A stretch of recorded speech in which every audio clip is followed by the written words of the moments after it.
সবশেষে যা বোঝা যায়, দিন শেষে কেউ থাকে না। দিন শেষে নিজের জন্য নিজের লড়াই করে নিজের ভালো থাকাটাকে বেছে নিতে হবে। অবভিয়াসলি নিজের সাথে লড়াই করতে হবে।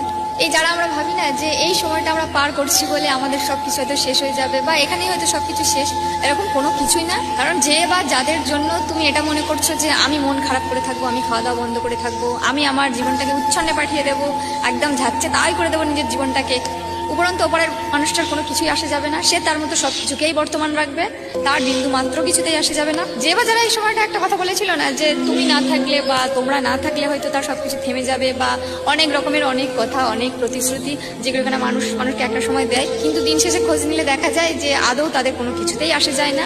আদৌ যা আসে যায় সব হচ্ছে তোমার। আর এই যে মানসিক একটা অশান্তি নিজের মধ্যে বাসা বাঁধে আস্তে আস্তে, এটার জন্য দায় সম্পূর্ণ তুমি নিজে। কারণ তুমি এটার জন্য একমাত্র দায়, কারণ নিজের জীবনটাকে তুমি উচ্ছনে পাঠানোর জন্য বারবার এগিয়ে গিয়েছো। মাথার মধ্যে একটা মানসিক অশান্তি শুরু হয়, এটার জন্য সম্পূর্ণ দায় আমরা নিজে। কারণ আমরাই এটাকে এগিয়ে নিয়ে যাওয়ার জন্য ভুল ভ্রান্তি, যত রকমের ভুলভাল কাজ সবকিছুই আমরা নিজের থেকেই করি, আগ বাড়িয়ে করি।